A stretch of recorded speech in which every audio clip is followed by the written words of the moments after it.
We in the book community are so heavily influenced by people who read so much all the time.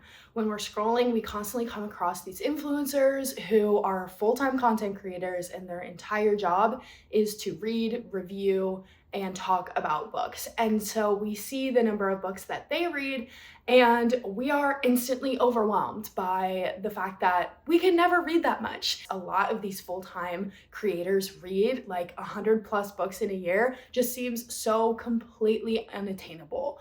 I am someone who has a full-time job, a husband, and all of the normal life things, and I thought that I would set out this week to read as much as I can in a week. We are just trying to lock in the evenings after work, and we're gonna read as much as we can. Let's get into the video.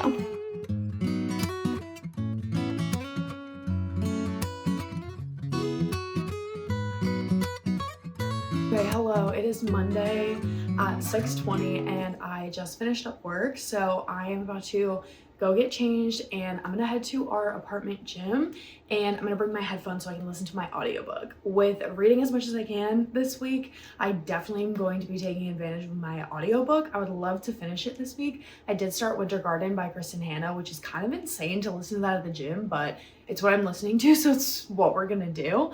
But I'm going to go get changed and I am gonna go ahead and head off to the gym so we can get our workout in for the day and we can get some of our reading started for the evening. I have about 4 hours before my husband gets home and I would like to be reading for as much of that as possible so we can really get in and soak up our reading time this week. So let's go do it.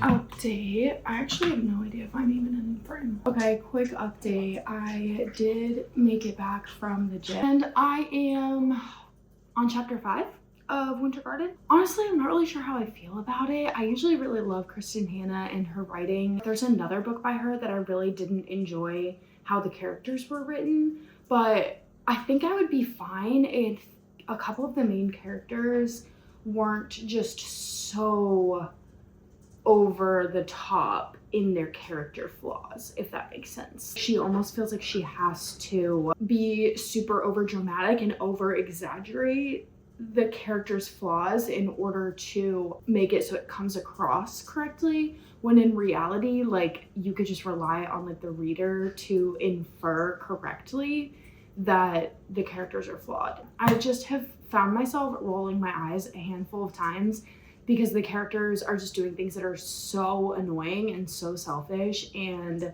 so ridiculous. And I understand that that's how it's supposed to be. I do think it's on purpose and we're gonna see really good character development.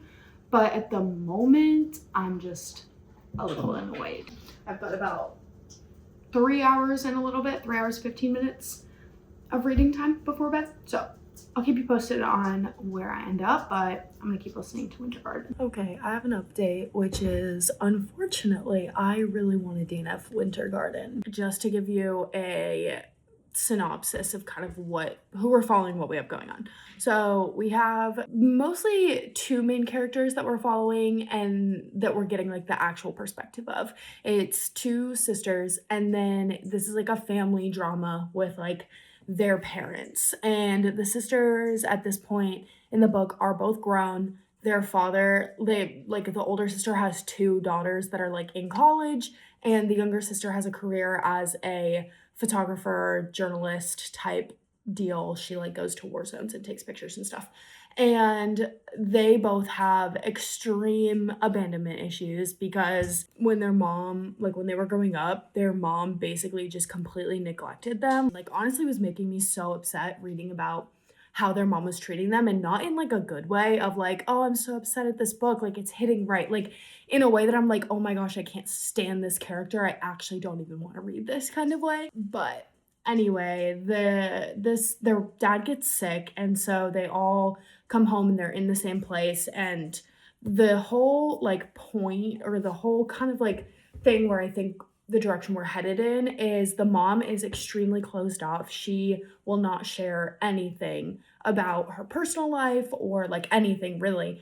And except for she will tell stories. She used to tell fairy tales to her kids when they were growing up, and that was the only way that they could really connect with their mom. When the kids got to a certain age and they tried to act out one of these fairy tales in a little play for like the neighbors and stuff, and the mom just completely shut down and never told them another story again. And so we're kind of following like their family and then also like the story a little bit. So we've heard like a little bit of the fairy tale, but I'm just honestly so frustrated with the attitude and the immaturity of the main characters that I genuinely just don't even want to read it. Like, I'm about ready to DNF it. I am gonna give it another chance. I'm not gonna keep reading it right now because I'm just done for the moment, but I will try again at some point this week and try to listen to a little bit more of it when I have some time and I want to listen to an audiobook. It's not like the book is bad. I'm just very annoyed with these characters to the point where it's making me really not want to read about them anymore. I don't care about them. I'm very frustrated with them. I really think they have horrible attitudes and they're horribly immature. And I'm sure that a lot of the plot is going to be, or a lot of the story is going to be their development as characters, because that's kind of what Kristin Hanna does. But I just don't enjoy reading about characters who have horrible communication and who are really painstakingly immature. They're full-grown adults. Like, those are two of my biggest pet peeves in books, is A, bad miscommunication, and B, horribly immature characters. And this book has both of those things, like, in a very intense way. And I know that it's on purpose. Like, I'm not saying that this is poorly written by any means, or that it's like that no one should read it. Those are just things that like really give me the ick in books and that really bother me in books. So I personally don't know that this book is going to be for me, but I will give it another try. I will try to keep reading a little bit, maybe later this week. But for now, I am going to be switching and I'm going to be picking up Beartown by Fredrik Backman. I am 250 pages into this. I sat and binged like 200 pages of this yesterday. This is very much feeling like a 5-star to me. If you have not heard of the Beartown series, this series takes place in this little tiny town called Beartown, and it follows a handful of different characters, but all of these characters are somehow connected to this extremely talented youth hockey team. So we're following a couple of the players from the team. We're following the general manager of the team and some of the other people that are connected. They are in a very intense season. So there's a lot of pressure from their coaches and from the town to perform really well. So the players are under a lot of pressure. And then something happens about halfway through the book, maybe a little before, and this thing like very much changes everything. Like, it has a massive impact on the hockey team as a whole. It has a massive impact on the town who cares so much about this hockey team. And I'm finding it so interesting and so fun to read. I did grow up in a hockey family. My little brother played hockey through college. So I grew up going to hockey games all the time for my little brother. And so I am just really enjoying reading about hockey families and like kind of feeling a little bit of nostalgia with that, of like, oh my gosh, I kind of know what this feels like. I know what it feels like to be on the outside looking in, to like go to these games, to watch psycho hockey parents like screaming at the kids on the rink, because they are literally kids. And I think the way that this book portrays like hockey culture is honestly so accurate from what I've seen, and I just feel like it's just so interesting and such a fascinating read. I'm gonna sit and read this for a while. It's 8 o'clock, so I'm ready to be curled up in my bed. So I'm gonna get ready for bed and I'm gonna go read. I don't think I'm gonna do another check-in tonight.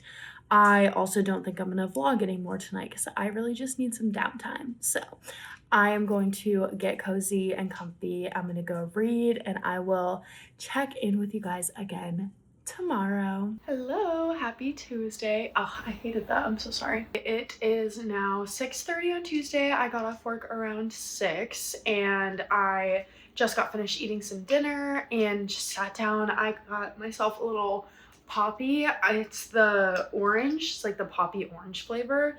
I have been loving either a poppy or an olipop after dinner every night. I used to drink red wine like pretty often in the evenings, but my husband and I are doing dry January, so until February I will not be drinking red wine after dinner. Instead, I'm drinking prebiotic sodas, which I feel like is probably better for me anyway. So I have my little soda and I have Beartown by Fredrik Backman. Yesterday I did read a bit in the evening. I didn't read for quite as long as I wanted to. I ended up being kind of up and down and doing like a couple of different things, but I did read 70 pages and I got to, let's see, page 324, which is chapter 41, and there are only, I think, like 415-ish pages in this one, so I have less than 100 pages left, and I'm pretty confident in my ability to finish this one tonight, so I think that's what I'm going to try to do,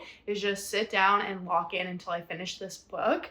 I feel like it probably will take me maybe 2-ish hours. I can be a really fast reader, but when I'm reading something like this, where I just really want to take my time and soak it in, I tend to read slower. I kind of do this partially on purpose, but also partially because it's just the pace that makes sense for me and that works for me, especially when I'm reading a very emotional or impactful book. So, and because I'm tabbing and underlining quotes and stuff, it does take me longer, but I really don't mind that I'm taking my time with this one. I kind of feel like that's the right way to read it, you know? I really just want to lock in for the next couple of hours and see if I can just finish this book. Like I said, I have less than 100 pages left, so that should not be too hard for me to finish in one evening.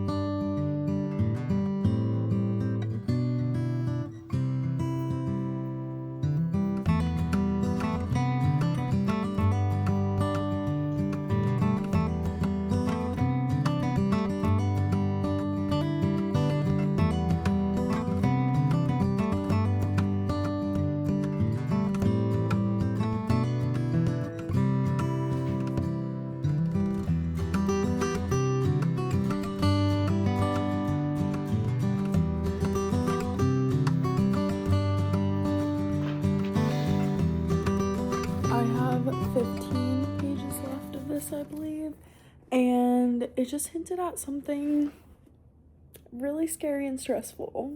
So I have no idea what is going to happen. It's not something I was at all expecting, and I don't even know if we're going to get answers before the end of the book because there are 2 other books in the series. But one way or another, we're going to read the last 15 pages together.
Yeah.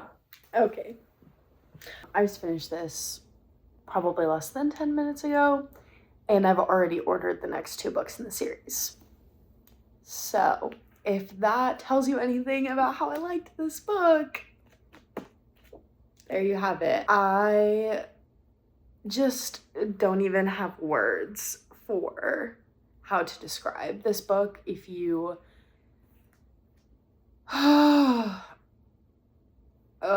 I just can't hold. I'm gonna try. Okay, so first and foremost, Beartown is a very character-driven story about a hockey team in a small town, a whole lot of characters who are connected to this team, and a tragedy that splits the team apart, divides the town in two, and leads to a lot of pain and grief and trauma for a lot of the characters in this story. There is so much in this that I think as a society, we really need to recognize and have empathy for and understand how it portrays things in our culture and in our society that unfortunately are pretty accurate. This is an incredible book about what it means to be human. I think all of us in our lives experience tragedy, and how we deal with those tragedies really shows our character and who we are as people. And I very much think that that is what these characters were dealing with. They had to look themselves in the mirror and recognize the part of themselves that they really are when it came to responding to a tragedy and something that really affected them in ways that they didn't necessarily realize. Might be really confusing if you haven't read this book, but a story about life, a story about what it means to be human. I do obviously have lots of quotes that I pulled. The quote in chapter 2 that I think perfectly encapsulates what this book is about is, if a town falls in the forest but no one hears it, does it matter at all? And I think that that just sets up the story really, really well. I think maybe if I explain to you my tabbing system, you might have an understanding of kind of what you're gonna find in this book. So this like light pink color, those are all quotes that I tabbed that I think really express what it means to be human. For example, I'm just gonna kind of pull a random one. Time always moves at the same rate, only feelings have different speeds. Every day can mark a whole lifetime or a single heartbeat, depending on who you spend it with. All of the light pink are kind of like what it means to be human type of quotes. The gray tabs are all just things that I really liked, so they're kind of random. The dark colored ones are anything to do with love. There are a lot of different portrayals of love in this, mostly to do with family and friendship. And so a lot of these dark pink tabs or reddish tabs are not necessarily romantic relationships, but they're more familial relationships. For example, this big chunk is talking about becoming a parent. It's incomprehensible because there's nothing to compare it to. It's like trying to describe sand between your toes or snowflakes on your tongue to someone who's lived their whole life in a dark room. It sends the soul flying. I did give it 5 stars. I've already ordered the next 2 and am planning on bringing book 2 with me when I go on vacation next week. That is how excited I am to pick it up. I guess I'm gonna have to find a way to move on from that. So we will have now 1 book complete for this week's vlog, which is very exciting. And then I'll have another chunk of time to read after work tomorrow. My husband is going to be off of work on Thursday, and it's his only day off this week. So we actually have a lot to get done because, like I said, we're going on vacation next week. So we have a lot to get done on Thursday. We got a big to-do list, but I will pick up again on Friday. So this will be kind of like a 4-day, like how many books can I read in 4 days? So I'm very excited that we've already finished 1 book. We are chugging along in another. And then tomorrow, I can't reach it right now, but I will probably be picking up Beg, Borrow, and Steal by Sarah Adams, which I have started, but I have not read very much of. So that's what we're going to be reading next. It is now Wednesday, and we are currently waiting for my water to boil for my dinner. So I thought I would do a quick reading update. I have not done any reading yet. Today, it is again a little bit after 6, and I just got done with work. We have been very, very busy lately, which is so exciting, but it's meant long days for me. So getting off after 6 has just kind of been the norm for me this week because we have a lot going on and I'm going on vacation next week. As you guys know, I finished Beartown yesterday. I actually did end up listening to more of Winter Garden. I realized that Audible tells you how much listening time is left at the speed that you're listening on. So I don't have any clue like what percentage of the book I'm through or like anything like that. But it does say that I have 4 hours and 33 minutes remaining, which when I started listening yesterday, it was like 5 hours and 40 minutes. So I did listen at 2 times speed for a little under an hour, which honestly, it was looking a little dicey before, but I am feeling a lot better about it now. I still have trouble with the attitude of 2 of the characters in this. In particular, there's one character that just treats her husband so horribly, and I'm having a really hard time wanting to be in her point of view at all because of how she justifies how she treats him and just doesn't even seem to be remorseful really of how she treats him, or if she realizes she's doing something wrong, she does literally nothing to change what she's doing. She's not getting better, but the story is interesting enough that I'm kind of willing to keep listening to it just to find out what happens with the plot. This is not shaping up to be a 5-star read for me by any means. I am intrigued enough in the plot that I want to know what happens, and so I will keep listening to it. I am going to be picking up Beg, Borrow, and Steal, or Beg, Borrow, or Steal tonight. I have started it already. I think I'm just under 100 pages in, and it is the 3rd book in the When in Rome series by Sarah Adams, and so far I'm really liking it. I've heard very mixed things about this. Some people really love it, and some people really, really don't like it, but I'm having a fun time so far. I think their banter is really cute, and their relationship reminds me a lot of the couple in Beach Read, and I'm kind of loving that.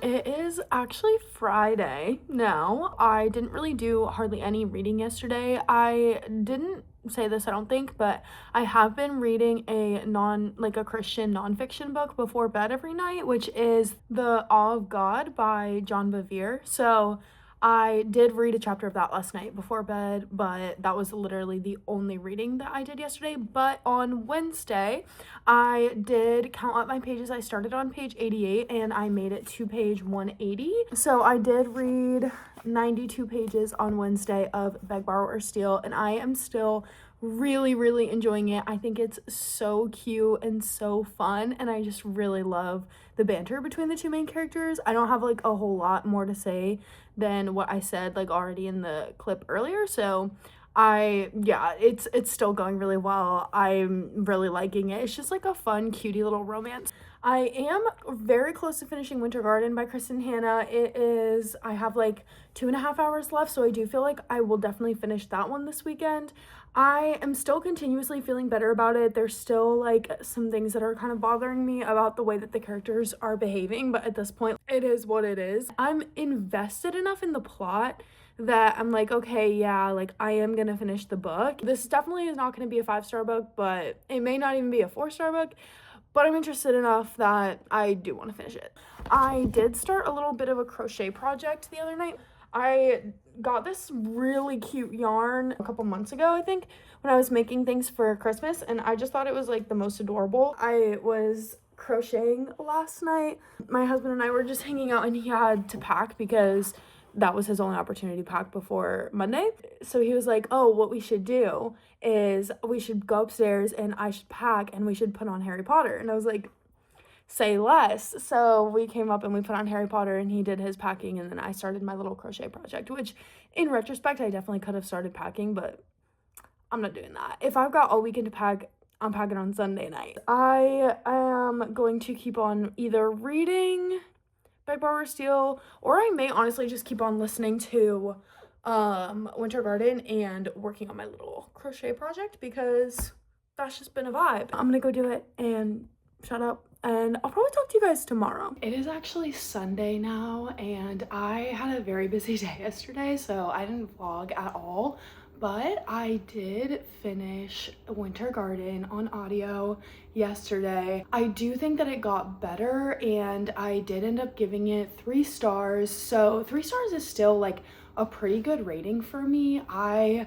think that like it's just an average book. It's one that I might recommend to some people, but I likely won't really think about very often. The character that I had been really annoyed with throughout the book, I really wanted her to learn some better lessons and for things to not just go her way. Like really genuinely, she did not deserve the husband that she had. And maybe sometimes like that's just life. Like you don't always deserve the people that love you, but you just have to appreciate the fact that they love you. And so that's probably a lesson in and of itself. A lot of the solution in her own brain was, well, in order to, you know, be a better person, I just need to get what I want. And that is not, it did not hit me right. It didn't sit well with me.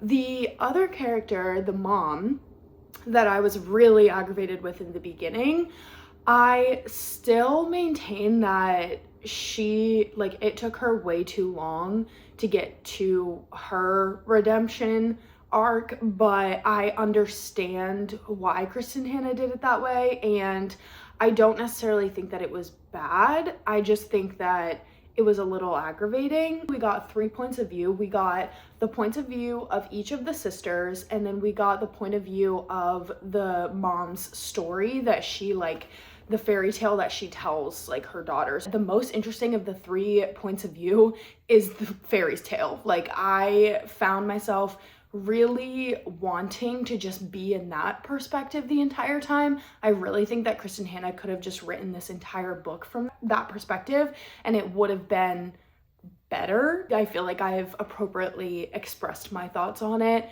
Not my favorite by her, not one that I will probably ever think about again, and probably not one that I'll recommend, but it wasn't like a bad time. So this week I did end up finishing Beartown and Winter Garden, and I got halfway through Beg, Borrow, or Steal. I didn't get any further than page 180 in Beg, Borrow, or Steal, so I read about 100 pages of that this week. Honestly, I feel like that's a pretty good reading week for me. I almost never read this much, but I also am not ever this intentional about reading time. Because I was vlogging this, I intentionally set aside the time to sit and read because it was like part of what I was doing for the vlog. I had a very, very busy work week. I was like prepping for vacation and doing all my normal life things and working full time, and I still had time to read 2.5 books. And so I think that just tells me that like my downtime can be better utilized to do the things that I really want to do, to reach my goals and to really highlight my hobbies. I just have to choose to do that. So I think it was a good takeaway. It was a great week. I'm so glad that I read all the books that I did, and I'm so excited, especially to pick up the next Beartown book. I just got the next 2 in yesterday, so I'm very, very excited to pick up the second one. I will be doing that ASAP. This is going to be the end of today's vlog. Thank you so much for joining me this week. Let me know in the comments if you guys have ever tried a little challenge like this. We just see so many people online that like their job is to read, and they read so many books, and we go, okay, but like that's your job. And I think that we all, as people who have normal jobs, like also have more time than we think to read. We just choose to spend it doing other things. Like I kept finding myself pulling out my phone or randomly just like wasting time when like I could be reading. Let me know if you've ever tried this challenge, and if you haven't, if you would be willing to, because I think it's a great thing to try to do just for anybody. That's all for today. I will see you guys again next time for another new video. Have a great rest of your day and a great February. Bye.